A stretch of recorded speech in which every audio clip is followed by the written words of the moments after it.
오늘 보실 말씀은 구약성경 말라기서 3장 7절부터 12절까지 말씀, 구약성경 1330쪽입니다.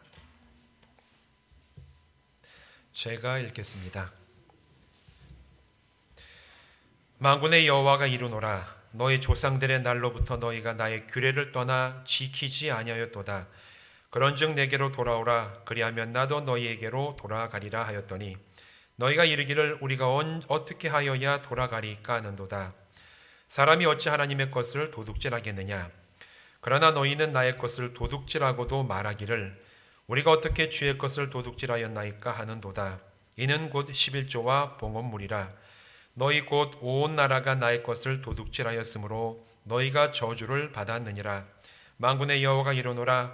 너희의 온전한 11조를 창고에 들여 나의 집에 양식이 있게 하고 그곳으로 나를 시험하여 내가 하늘 문을 열고 너희에게 복을 쌓을 곳이 없도록 붙지 아니하나 보라. 만군의 여호와가 이르노라. 내가 너희를 위하여 메뚜기를 금하여 너희 토지 소산을 먹어 없애지 못하게 하며 너희 밭에 포도나무 열매가 기한 전에 떨어지지 않게 하리니 너희 땅이 아름다워짐으로 모든 이방인들이 너희를 복되다 하리라. 만군의 여호와의 말이니라. 아멘. 우리 기도하고 말씀을 나누겠습니다. 하나님, 이제 또 코로나 변이가 확산되고 또 나라가 여러 가지로 어려운 가운데서도 우리에게 모일 수 있는 시간과 자리를 허락하여 주신 것 감사를 드립니다.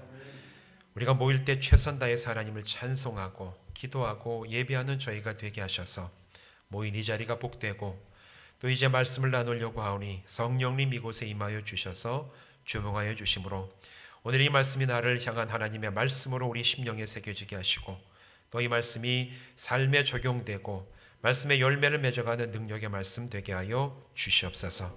예수님의 이름으로 간절히 축복하며 기도하옵나이다. 아멘. 오늘 이곳에서 또한 온라인으로 함께 예배하는 모든 분들 주님의 이름으로 축복합니다. 오늘 이 시간에는 신앙생활의 기본이 되는 헌금에 대해서 우리가 함께 말씀을 좀 살펴보려고 합니다.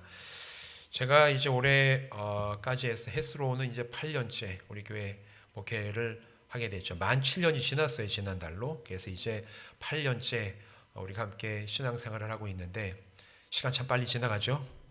예, 제가 올 때만 해도 열심히 이제 막 걸어 다니신 분들이 이제 다니시는 게 좀 어렵고 또 편찮으신 분도 계시고 하나님 나라 먼저 가신 분도 계신데 참 시간이 빠릅니다. 근데 제가 여기 와서 8년 동안 여러분과 함께 믿음의 길을 가면서 말씀을 전할 때 뭐 여러 가지 주제를 가지고 제가 말씀을 전했는데 많이 전하지 않은 주제 한 가지가 있는데 바로 헌금이에요. 제가 헌금에 대한 설교는 여러분 아마 기억하시는 분들 제가 많이 하지는 않았던 걸로 여러분 기억을 하실 겁니다. 그 이유가 있어요. 헌금을 하게 되면 헌금 설교를 하고 헌금을 내면 어떻게 된다 이런 얘기를 뭐 하는 교회들이 많이 있죠. 근데 뭐 그렇게 하는 것도 중요하지만 저는 헌금에 대한 이야기보다도 우리가 정말 말씀 가운데 은혜를 받으면 우리가 정말 마음에 감동이 있고 또 자발적으로 하나님 앞에 드리는 일이 일어난다고 저는 믿기 때문에 어떻게 하라 제가 특별히 헌금에 대해서 말씀을 많이 안 드렸어요. 그런데 어떤 분이 저에게 그런 말씀을 하시더라고요. 제가 와서 한 2년쯤 지났나 어떤 분이 목사님 왜 헌금에 대한 얘기를 안 하십니까? 그러니까 와서 굉장히 저에게 강하게 그렇게 말씀을 하셔요. 그래서 왜 그렇게 생각하십니까? 여쭤보니까 목사님 헌금에 대한 말씀을 안 하시는 거 보니까 목사님 뭐 재정적으로 뭐 넉넉하신가 보죠? 저에게 이렇게 누가 말씀을 하세요. 그래서 제가 말씀드렸습니다. 성도님들이 헌금을 다 하면 그가 제가 씁니까? 그거는 교회에서 주는 만큼만 저는 사회비를 받고 그게 교회에 다 필요한 대로 들어가는 거지. 그거 많이 한다고 뭐 제가 더 많이 받고 적게 한다고 제가 뭐 적게 받는 거 아닙니다. 저 그렇게 하고 얘기 지나갔는데 올해 오면서 적어도 연초에는 우리가 이 믿음 생활의 기본이 되는 이 헌금을 어떻게 해야 되는 것이고 또 하나님께서는 이 예물 드리고 헌금하는 것에 대해서 분명히 성경에서 말씀을 하고 계시는데 왜 그런 명령을 하시는가에 대해서 함께 우리가 말씀을 나누고 이 기본을 지켜갈 필요가 있겠다 생각이 들어서 올 초에는 함께 우리가 말씀을 나누려고 합니다. 인류 역사 쭉 살펴보면 이 인류 역사 속에는 문화와 인종에 따라서 신이라고 불리던 많은 우상들이 나타났다가 사라졌어요. 역사책 보고 또 이제 고대 그리스 로마 신화 같은 거 보면 우리도 익숙한 제우스 이제 아테네 헤라 이런 신들부터 시작해서 이제 이집트 신화 보면은 피라미드가 있고 스핑크스가 있고 이런 신들, 또 우리의 역사 가운데서도 여러 가지 신들이 사실 등장했다가 사라졌습니다. 오늘날에 이런 신들이 어디에 있냐 하면 박물관에 가면 있어요. 저 영국이나 프랑스에 가서 영국 박물관이나 저 루브르 박물관에 가면 인류 시대에 등장했었던 신들의 신상들은 거기 가면 다 시대별로 잘 분류가 되어 있어서 이렇게 많은 신들이 다양한 인종과 문화와 지역에 따라서 사람들이 신이라고 불리는 그 우상들을 섬기면서 살아온 게 인류의 역사구나, 이걸 확인할 수가 있습니다. 그런데 옛날이나 지금이나 여전히 강력하게 사람을 사로잡는 우상이 있습니다. 그게 뭐냐면 돈의 우상, 재물의 신이에요. 돈의 우상이 재물의 신은 그 옛날에도 사람들에게 섬김을 받던 우상이었고, 그리고 지금날 21세기 현대에도 때로는 드러내놓고 때로는 드러나지 않은 채 은밀하게 사람들의 마음을 휘어잡고 영혼을 사로잡아서 사람들을 지배하는 굉장히 영향력 있는 우상의 대표적인 예입니다. 그래서 예수님은 마태복음 6장 24절에서 진작에 이렇게 말씀을 하시지요. 사람이 두 주인을 섬기지 못할 것이니 혹 이를 미워하고 저를 사랑하거나 혹 이를 중히 여기고 저를 경히 여김이라. 너희가 하나님과 재물을 겸하여 섬기지 못하느니라. 예수님께서 직접 하신 말씀이에요. 너희가 하나님과 재물을 겸하여 섬기지 못한다. 왜냐하면 그때 예수님 당시에도 하나님도 섬기고 재물도 정말 신처럼 여기는 두 가지를 다 붙잡고자 하는 그런 사람들의 마음의 본능을 예수님이 직접 보셨기 때문에 직접적으로 말씀을 하신 겁니다. 너희가 하나님과 재물을 겸하여 섬기지 못하느니라. 그렇다면 여러분, 돈과 재물은 악한 것입니까? 돈이란 것은 악해서 멀리 해야 되고 재물 모으는 것은 무조건 악하고 이렇게 우리가 대하면서 살아가야 되냐? 절대로 그렇지 않아요. 이 재물이라는 것은 사람이 사람답게 살아가기 위해서는 꼭 필요합니다. 우리가 일을 해야 되고 정상적으로 우리가 경제활동을 해서 우리에게 들어오는 재물이 있어야지 그것을 가지고 나도 사람답게 우리가 살 수가 있는 것이고 또 자녀도 키울 수 있는 것이고 하나님께 예물도 드릴 수 있는 것이고 다른 사람들에게도 베풀 수 있으려면 우리가 정상적으로 경제활동을 하고 일을 할 수 있어야 됩니다. 돈과 재물 자체는 악하다고 성경은 얘기하지 않아요. 대신에 돈을 사랑하는 인간의 탐심이 지나치면 돈을 마치 하나님처럼 떠받들고 살아가게 된다라고 성경은 얘기를 해요. 그래서 사도 바울은 디모데전서 6장 24절에서 이렇게 얘기를 합니다. 돈을 사랑함이 일만하게 뿌리가 되나니 이것을 탐하는 이들은 미혹을 받아 믿음에서 떠나 많은 근심으로 자기를 찔렀도다. 돈이 악하다고 얘기하지 않아요. 돈이 모든 일만하게 뿌리다 얘기하는 것이 아니라 바울이 분명하게 얘기하기를 돈을 사랑하는 그 마음, 돈을 사랑하는 그 탐심, 무조건 내가 많이 모으고 내가 더 많이 가져야 되겠다고 하는 이 사람의 끝없는 욕심이 일만하게 뿌리가 된다고 바울은 분명하게 경고를 하고 있어요. 여러분이 이 바울의 경고는 믿음이 없는 사람들에게 하는 얘기가 아니었습니다. 이 바울의 말씀은 그 당시 초대교회 성도들이 모이는 교회에 썼던 편지이고 이 얘기를 직접 전해들은 사람들은 믿음이 없고 하나님을 알지 못하고 예수 믿지 않는 그런 사람들이 아니라 믿고 모여서 예배하고 바울이 준 편지를 읽어볼 수 있는 바로 그 사람들에게 바울이 지금 얘기하고 있는 거예요. 그 얘기는 초대교회 당시에도 믿음이 있다고 하는 사람들 중에 재물의 미혹이 되어서 결국 믿음에서 떠난 사람들이 있었기 때문에 바울이 직접 이렇게 편지를 써서 돈을 사랑하면 일만하게 뿌리가 된다. 너희가 그렇게 하지 마라. 지금 이렇게 믿음의 권고를 이 바울이 디모데를 통해서 성도들에게 하라고 각별하게 개인적으로 가르치고 있는 겁니다. 마태복음 19장을 보면 한 청년이 예수님께 나와서 영생을 얻기 위해서 내가 어떻게 해야 됩니까? 그렇게 물어보는 예수님과의 청년 사이의 대화의 장면이 나와요.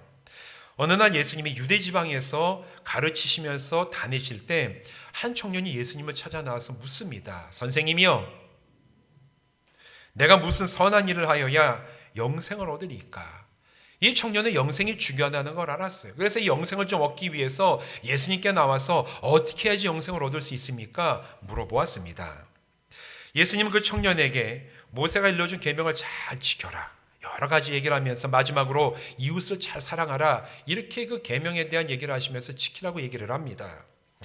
그러자 이 청년은 자기에게는 그 계명을 지키는 데는 자신이 있었던 것 같아요. 어려서부터 그가 잘 지키면서 어떻게 보면 종교적으로 잘 교육을 받은 사람이죠. 그가 마음에 정말 자기는 율법을 지키는데, 예수님 말씀하신 그런 규범을 지키는 데는, 계명 지키는 데는 자신이 있어서 선생님 제가 그걸 다 지켰습니다. 그럼 제가 또 다르게 뭔가 해야 될 일이 있습니까? 아주 자신 있게 예수님에게 다시 물어봤어요. 아마 이 청년 생각에 예수님 말씀하신 거 제가 다 지켰습니다, 이 정도 얘기하면 예수님이 아우 참 잘했네, 이 정도면, 여러분 이 정도면 이 청년 영생 얻기에 부족함이 없습니다. 아마 이렇게 칭찬하시고 얘기해 주실 거라고 아마 그 청년은 기대했던 것 같아요. 그 일을 쭉 읽어보면 그런 기대가 행간에 나옵니다. 그런데 마태복음 19장 21절 22절에서 예수님은 청년에게 이렇게 말씀을 하십니다. 내가 온전하고자 할진대 내 소유를 팔아 가난한 자들에게 주라. 그리하면 하늘에서 보화가 내게 있으리라. 그리고 와서 나를 따르라 하시니 그 청년이 재물이 많음으로 이 말씀을 듣고 근심하며 가니라. 성경은 이렇게 전하고 있습니다. 여러분, 청년은 영생이 중요한지 알기에 그걸 구하려고 했어요. 영생에 그냥 관심이 없는 게 아니라 영원한 생명에 대한 관심이 있었기 때문에 예수님을 찾아 나왔습니다. 그런데 예수님께서 영생을 얻기 위해서는 네가 가지고 있는 재물을 포기하고 날 따르라, 이렇게 말씀을 하시자 그는 근심하면서 예수님을 떠나갔다라고 성경이 얘기를 해요. 그 청년에게는 영원한 생명보다도 현실의 재물이 훨씬 더 중요했던 것이기 때문에 그래요. 영원한 생명을 찾으려고 왔지만 예수님이 재물을 포기하라, 그러면 영생이 너에게 주어질 것이다 얘기하니까 실상 그의 마음에서는 영생보다도 현실 세계에서 자기가 가지고 있는 재물이 더 중요하기 때문에 오히려 마음에 근심을 하면서 떠나갔다. 그렇게 성경이 전하고 있습니다. 하나님과 재물을 겸하여 섬기려고 하다가 실패한 전형적인 모습이에요. 그런데 여러분, 이런 경우가 이 청년에게만 해당이 됩니까? 아니에요. 저와 여러분 역시 이런 모습, 이런 태도에 은밀하게 젖어 있는 것은 아닌지 우리가 스스로에게 긴장하면서 정직하게 살펴봐야 됩니다. 이 성경에 나오니까 이 청년만 그래 영생보다도 자기의 재물, 자기 어떤 가진 것을 더 귀하게, 나는 안 그래. 여러분 그렇게 여기면 안 돼요. 내 마음속에 은밀하게 덮어놓은 하나님과 재물을 겸하여 섬기려는 그런 마음이 있지 않은지, 이 청년처럼 예수님의 말씀을 듣기 전에는 자기는 잘한다고 생각했어요. 그러나 예수님이 재물을 포기하고 영생을 택하라, 정확하게 가장 약한 곳을 탁 예수님이 지적하셨을 때 이 청년은 자신만만하던 것에 순식간에 근심으로 바뀌어서 예수님을 떠나갔다. 이 모습이 혹시 우리에게는 있지 않은지 우리도 정말 긴장하면서 우리 자신의 모습을 살펴봐야 됩니다. 오늘 말라기서의 본문 말씀은 바로 이런 긴장을 가지고 읽어야지 하나님이 주시는 본래의 뜻을 파악할 수가 있는 말씀이에요. 오늘 이 본문 말씀은 성경 안에서 잘못 이해되는 대표적인 말씀 중에 하나입니다. 보통은 이 본문을 근거로 말씀을 전하면 11조와 헌금을 제대로 하면 하나님이 물질의 복을 더 풍성하게 주실 것이다. 사실 대부분의 설교가 이 주제를 가지고 얘기를 하죠. 그래서 교회에서 제일 많이 설교되는 이 본문 가운데 하나가 이 말라기서 마지막 오늘 이 본문 말씀이에요. 11조를 똑바로 하라. 감사 헌금을 여러분 드리십시오.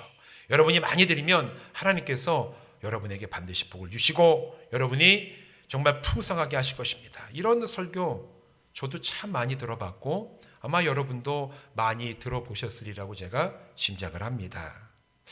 그런데 여러분, 이 말을 뒤집으면 어떻게 됩니까?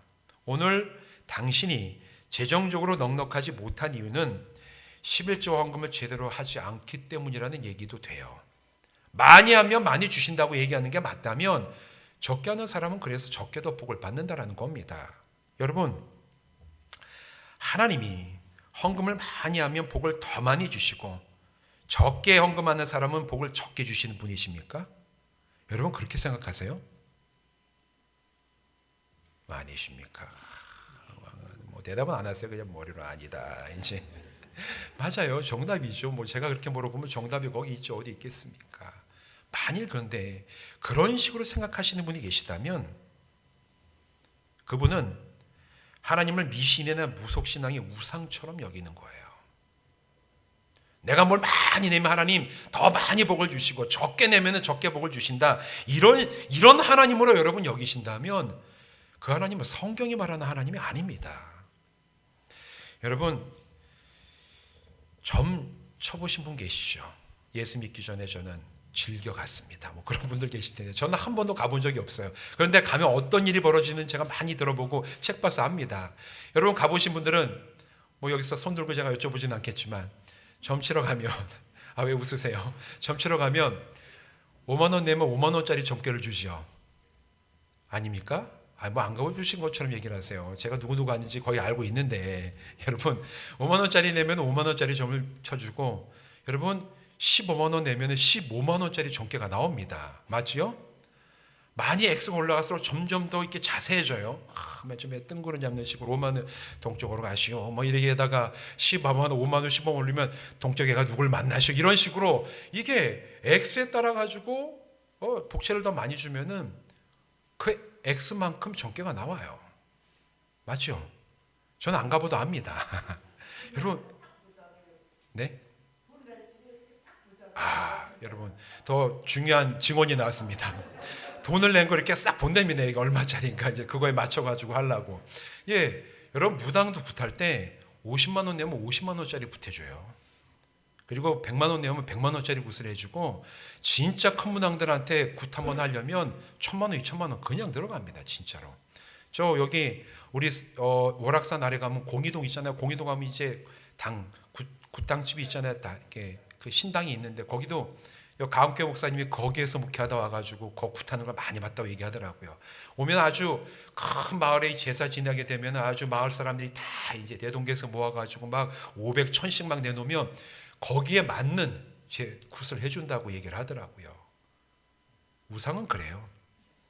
그걸 재물을 가지고 오고 돈을 많이 내면 좋은 굿 해주고 좋은 점괘 내주고 적게 내면은 그만큼 안 해주는 게 미신과 우상들이 섬기는 사람들의 그 신앙의 형태입니다. 그런데 하나님은 그런 우상과는 다르신 분이에요. 바치는 11조와 헌금의 액수에 따라서 복과 은혜의 차별을 두는 분이 아니시라는 겁니다. 믿으십니까? 여러분 사실 하나님께는 돈이 필요 없어요. 하나님에게 우리가 드리는 돈이 필요하다고 생각하십니까? 하나님께는 돈이 필요 없습니다. 여러분 창조주 하나님의 찬란한 영광과 영화로우심을 위해서 인간이 드리는 재물이 거기에 무슨 소용이 있겠습니까? 우리가 우리의 11조를 드리지 않는다고 해서 창조주이시고 전능하신 하나님이 지금 영광과 영화로우심 가운데 계신데 그 영화로우심이 떨어집니까? 아니면 우리가 정말 정확하게 11조 드리고 감사함을 드리면 하나님이 영화롭지 않던 분이 영화로움이 올라갑니까? 사실 우리가 드리는 예물은 하나님의 영광과 영화로우시면은 상관이 없어요. 하나님은 우리가 드리든 안 드리든 영광과 영화로우신 가운데 계시는 전능하신 하나님이신 줄로 믿습니다. 그렇다면 하나님은 오늘 이 본문 속에서 왜 말라기 선지자를 통해서 11조와 헌금을 정확히 드리라 이렇게 명령을 하실까? 오늘 이 본문을 우리는 자세히 봐야 됩니다. 우리가 이 말씀을 원래 의미가 무엇인지를 깨닫기 위해서는 이 말라기서의 배경을 알아야 돼요. 이 말라기 선지자는 유대민족이 바벨론으로 망한 다음에 바벨론의 포로로 잡혀갔다가 돌아온 지 100년 정도 지났을 때 활동하던 그 100년쯤 뒤에 활동하던 선지자였어요. 유대민족이 남유다 왕국이 망했죠. 바벨론의 포로로 잡혀갔습니다. 70년 동안 포로 생활을 하다가 돌아왔어요. 처음 그들이 예루살렘으로 돌아왔을 때 유대인들은 감격했습니다. 하나님께서 우리에게 다시 이 땅에 돌아오게 하시고 예루살렘에 다시 돌아오게 하셨구나. 얼마나 감격하고 기뻐했는지 몰라요. 그들이 힘을 다해서 무너졌던 성벽도 쌓고 성전도 조촐하게 했지만 다시 세웠습니다. 그리고 나서 하나님 앞에서 열심히 신앙생활도 했어요. 그런데 세월이 흐르면서 다윗 왕국이 회복되리라는 예언의 말씀은 실현될 기미가 잘 보이지 않았습니다. 그리고 시간이 지나가면서 예루살렘으로 다시 돌아왔던, 포로에서 돌아왔던 이 유대인들이 살아가는 그 삶이, 환경이 좋아지지가 않는 거예요. 경제적인 상황은 참 굉장히 안 좋았습니다. 한마디로 얘기하면 먹고 살기가 참 쉽지가 않은 그런 상황 가운데 처하게 됐습니다. 그러자 점차 그들은 하나님을 향한 열심이 사라졌어요. 결국 100년쯤 뒤에 말라기 선지자가 활동하는 그 시대에 이르러서는 유대인들의 신앙이 굉장히 형식적으로 변하고 말았습니다. 그게 말라기 선지자의 시대적인 배경이에요. 겉으로 보기에는 문제없을 정도로만 적당히 예배를 했습니다. 하나님께서 주신 이 회복하시겠다는 약속, 돌보시겠다는 그 약속에 대한 신뢰가 약해지면서 이제는 그 유대 민족 가운데 어떤 마음이 생겼냐면 하나님이 아니라 자기들의 힘으로 우리가 살아가야 되겠다는 그런 태도가 마음속에서 점차 강해지던, 바로 그때가 말라기 선지자가 활동하는 시대의 영적인 분위기였습니다. 여러분, 내가 내 힘으로 살아가려고 마음먹으면 제일 필요한 게 뭡니까? 내가 이제 내 능력 갖고 한번 잘 살아봐야 되겠다. 내가 이제 한번 잘 뭔가 해봐야 되겠다. 그러면 제일 필요한 게 뭐예요? 돈입니다. 하나님을 떠나서 내가 내 힘을 가지고 내가 한번 잘 살아봐야 되고 내 자식 잘 기르고 내가 하는 사업 한번 잘 한번 해보겠다. 이렇게 내가 마음 먹으면 그 다음에 인간에게 제일 필요한 거는 재물이에요. 나에게 돈이 있어야 되고 재물이 있어서 내가 어떤 일이 있으면 거기에 투입도 하고 내가 오는 어떤 어려움을 막고 필요한 것도 사고 이렇게 해야 되겠다고 마음먹게 되는 게 자연스러운 인간의 본능입니다. 유대인들의 마음이 그랬다라는 거예요. 하나님이 아니라 돈과 재물을 붙들기 시작하면서 아까워하는 마음이 생기고 마침내 11조와 헌금을 드리는 계명을 더 이상 지키지가 않게 되었던 게 말라기 선지자가 예언하던 직전의 상황이었어요. 11조와 헌금이 줄어들면서 그에 따른 결과들이 연쇄적으로 일어납니다. 헌금을 받아서 생활하던 제사장들과 레위인들이 있었어요. 그 레위인들과 제사장들은 하나님께서 특별히 땅을 나눠주지 않았습니다. 레위 족속에겐 땅이 분배가 안 됐어요. 그 레위 족속들에게는 하나님이 성전에서 일하는 게 너희의 분깃이라고 말씀을 하셨습니다. 그래서 이스라엘 민족이 하나님 앞에 예배하고 허물로 드려 갖고 오는 것 중에 하나님께 제사 지내고 남은 부분들 가운데 10의 하나를 그들에게 생활비로 줬어요. 너희들이 이것을 가지고 너희 생활을 하고 하나님 앞에 예배하고 하나님께 제사 지내고 이 성전이 하나님께 영광이 되도록 잘 유지해라. 이게 레위인들과 제사장들에게 주신 명령이었어요. 그런데 유대 백성들이 11조 헌물을 드리지 않기 시작하면서 이 제사장들과 레위 사람들이 먹을 게 없어진 겁니다. 생활비가 없어지면서 결국에는 이들이 살기 위해서 성전을 떠나서 각자가 직업을 갖기 위해 다 떠나가고 말았습니다. 그랬더니만 벌어진 일이 하나님께 드리는 제사와 예배가 굉장히 부실하게 됐습니다. 왜냐하면 제사도 함께 드리고 그 성전을 운영해야 되는 레위 사람들이 다 떠나고 나니까 더 이상 제사가 제사 잡게 되지 않았던 것이고 이 성전이 운영하는 게 힘들어진 거예요. 더더군다나 이 유대인들이 드렸던 11조와 헌금으로 성전을 운영하고 가난한 사람들을 구제하는 데 많이 썼었는데 그런 것도 더 이상 진행할 수가 없게 멈춰버리고 말았습니다.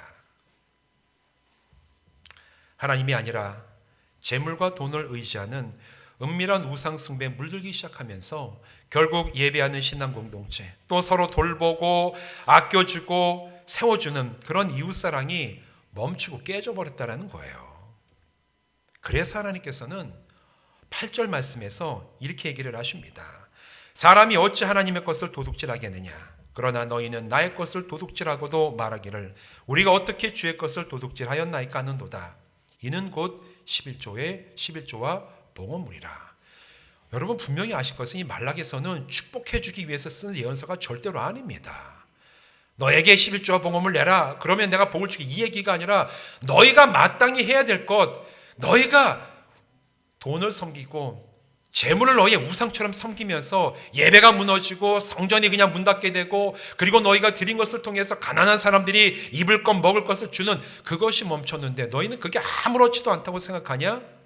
너희는 도둑질을 한 것이다. 하나님께 드려야 될 것을 너희가 도둑질을 했는데 우리가 뭘 도둑질을 했습니까? 이렇게 얘기하는 너희에게 하나님께서 분노하신다라는 얘기예요. 축복하신다라는 얘기가 아닙니다. 그러면서 그렇게 행동했기 때문에 너희들이 저주를 받았다라고 9절에서 말씀하시고, 이어지는 10절과 12절에서 하나님은 이제 너희가 11조와 봉헌물을 온전히 드릴 때 하나님께서 너희에게 어떻게 응답하시는지를 한번 시험해 보라고 오늘 이 말씀 가운데 얘기하시잖아요. 내가 너희에게 메뚜기가 없게 하겠다. 너희의 이 포도나무에서 자라나는 그 열매들이 기한이 차기까지 다 떨어져 가지고 수확하지 못하는 일 없게 하겠다. 너희에게 정말 너희가 걱정하고 근심하며 우리에게 이 재물이 없으면 우리가 어떻게 살아갈 건가 걱정하며 근심하는 너희들의 그런 근심이 하나님의 능력 가운데 어떻게 채워지는 것을 알게 하겠다. 하나님 이렇게 지금 말씀을 하시는 겁니다. 근데 여러분, 이렇게 주시는 약속이 말라기 시대에 이스라엘 백성들에게 처음 주신 약속이 아니에요. 처음 주신 약속이 아니었습니다. 이방신들이나 재물을 섬기지 아니하고 하나님만을 섬기며 예배할 때 복을 주시고 지켜주시겠다고 주셨던 그 약속은 일찍이 애굽에서 나왔던 그들의 조상에게 광야를 지나갈 때 하나님께서 친히 주셨던 약속들이었습니다. 새로운 약속이 아니에요.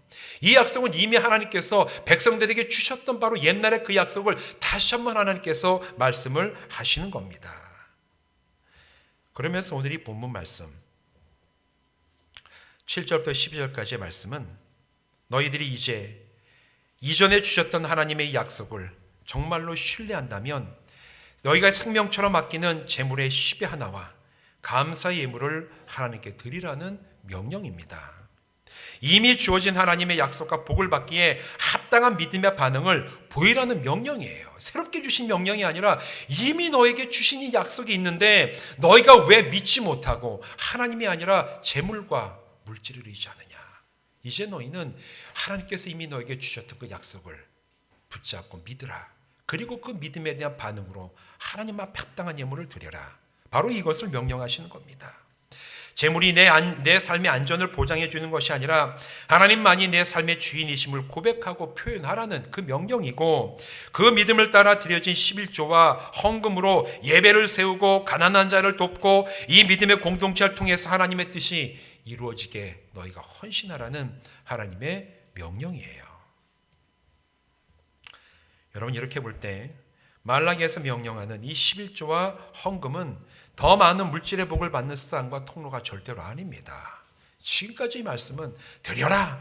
너희가 온전하게 드리면 하나님께서 너에게 주실 것이다. 드리지 않으면 하나님께서 너에게 물질의 복을 열지 않을 것이다. 그 얘기가 아니라 내가 그럼 더 많이 드려가지고 더 많이 복을 받아야 되겠다. 이렇게 해서 선포된 말씀이 아니라 이미 너에게 선포된 복이 있지 않느냐. 왜 너희가 하나님이 아니라 물질을 너희의 주인으로 삼아서 주신 복을, 주신 그 약속을 너희가 신뢰하지 못하냐.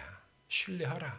내가 너희의 하나님이고 너희가 내가 너희의 하나님의 됨을 인정하고 고백하는 그 믿음의 행위들을 할 때 그 약속이 너에게 현실이 될 것이다. 여기에 대한 말씀으로 하나님이 주신 것입니다. 그렇기 때문에 진정으로 하나님을 주님으로 믿고 신뢰하는 성도는 11조와 예물을 하나님께 드릴 수밖에 없어요. 왠지 아십니까? 물질이 나의 주인이 아닌데 하나님께서 10의 9, 10의 5, 10의 4이 아니라 내가 너에게 준 모든 것 가운데 10의 하나를 하나님 앞에 기쁘게 너희가 바치길 내가 원한다. 말씀하실 때 어떻게 하나님이 내 인생의 주인임을 믿는 사람이 하나님 저는 10의 하나 못 드려요. 이거 아까워서 어떻게 드립니까? 내가 이거를 어떻게 내가 벌고 어떻게 내가 이것을 얻은 것인데 이걸 어떻게 제가 하나님께 드립니까? 이렇게 하는 것이 아니라 주님 맞지요. 주님이 나 인생의 주인이시죠. 주님이 나에게 건강도 주시고 나에게 일할 수 있는 힘도 주시고 일터도 주시고 나에게 이처럼 하나님께서 이끌어 가시는 삶을 주셨기 때문에 주님 저는 고백합니다. 물질이 나의 주인이 아니라 하나님이 나의 주인이심을 고백하며 오늘 이 예물을 구별하여 하나님 앞에 올려드립니다. 이 고백이 우리가 드리는 11조의 진짜 목적이고 우리가 드리는 감사헌금의 우리의 마음의 고백인 줄로 믿습니다. 여러분, 아무리 신앙생활을 오래 한다고 할지라도 하나님 앞에 물질 드리는 것에 대해서 아까워하고 주저하면 절대로 그 믿음은 자라나지 않아요. 성장할 수가 없습니다. 이것은 목회자인 제가 오랫동안 신앙생활 하시는 분들을 봤을 때 정말 하나님 나의 주인이십니다. 그 믿음의 고백이 진짜 고백이 되는 때는 언제냐면 하나님 제외하고 사람들의 마음을 가장 확실하게 붙잡는 물질이 내 마음속에서 최고의 자리에서 내려와서 하나님께 고백하는 방편이요 수단이 될 때 그때 그 사람의 믿음이 가장 위대하게 성장할 때를 보게 됩니다. 다른 말로 얘기하면 아무리 내가 주님이 나의 주인이시고 하나님만의 나의 인생의 주인이시라고 얘기하더라도 이 청년처럼 마태복음 19장에 나오는 청년처럼 물질과 하나님을 겸하여 섬길 수 없다라는 말씀 앞에서 하나님 저는 주님만을 제가 선택합니다. 다른 것들은 그 다음입니다. 이 고백이 우리가 드리는 예물로 표현되지 않으면 그 사람의 이 영적인 어떤 성장은 더딜 수밖에 없고 아름다운 믿음의 열매를 맺기는 참 쉽지가 않은 걸 많이 보게 돼요. 여러분, 우리가 드리는 것은 드리는 예물의 많고 적음의 액수의 문제가 아닙니다. 우리의 마음이 어디를 향해 있느냐, 거기에 이 예물의 핵심이 있다는 것을 여러분 반드시 기억을 하셔야 돼요. 내가 예물을 드리고 하나님 거기에 대해서 내게 얼마나 복을 주시냐, 이거는 부차적인 거예요. 예물 드리는 우리의 이 방향이 내 마음의 방향과 신앙의 그 시선이 어디를 향하는지 거기를 하나님께서 보기를 원하신다는 겁니다. 누가복음 21장 1절부터 4절까지 보면 성전에서 가난한 과부가 드리는 헌금에 대한 얘기가 나와요. 예수님께서 성전에 앉아 계셔서 연복궤 앞에 계시는데 많은 사람들이 와서 헌금을 드리고 가는 것을 보고 있었다라고 이 복음서가 전하고 있죠. 부자들은 와가지고 헌금을 드립니다. 그 당시에는 지폐가 없었죠. 그 당시 최고의 액수의 돈은 금화입니다. 금으로 만들어 놓은 동전이고 제일 이제 작은 액수의 그 화폐 단위는 구리로 만든 동전이에요. 여러분, 금화와 그 큰 금화와 작은 구리로 만든 동전 떨어지는 소리가 달라요. 다릅니다. 다를 수밖에 없어요. 종이돈이 아니기 때문에.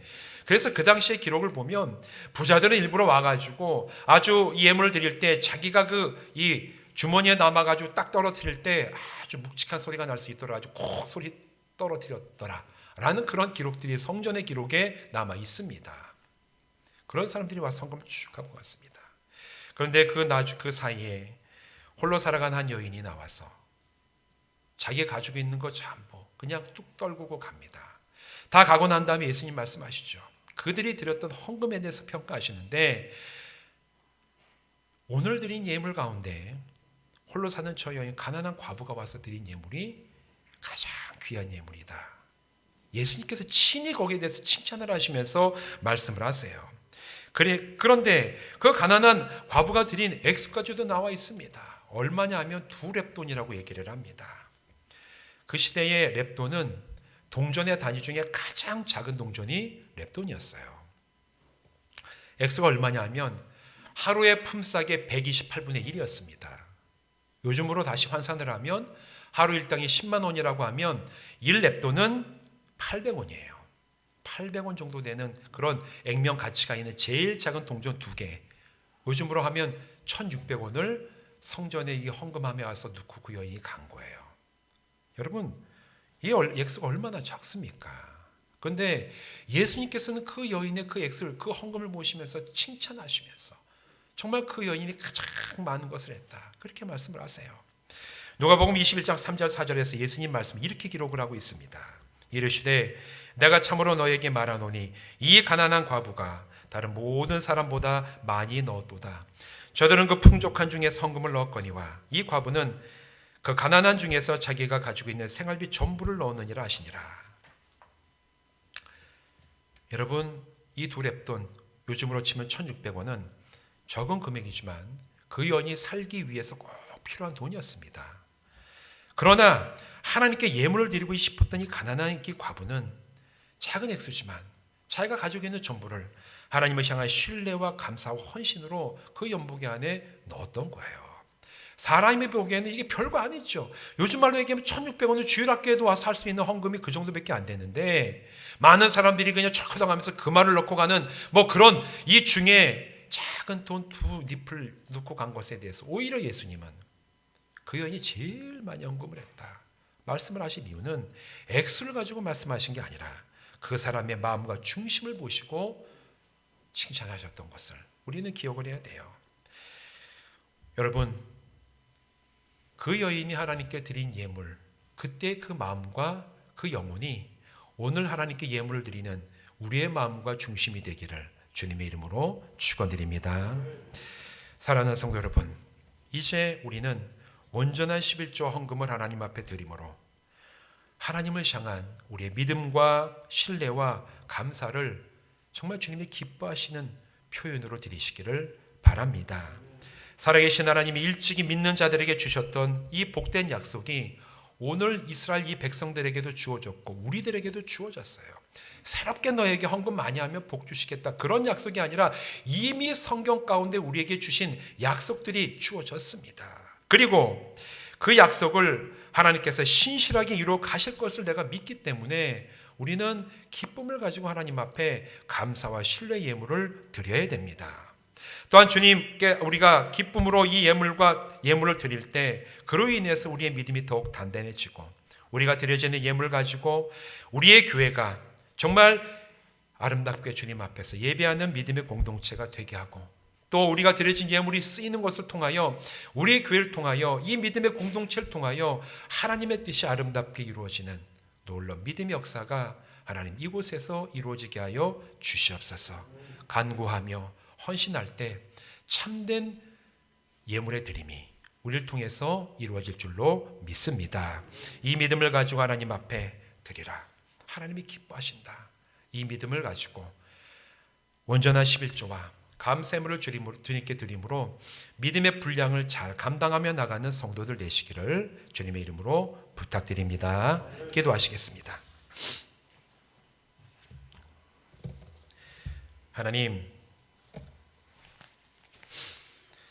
하나님께서 말라기 선지자를 통해서 적당하게 신앙생활을 하고 마음속에 하나님이 아니라 재물을 마치 신처럼 섬기며 살아가던 그 당시의 유대인들에게 도둑질하지 말고 하나님이 하나님이심을 확신하고 하나님이 일찍이 주셨던 그 복의 약속들을 신뢰하라고 말씀을 하셨습니다.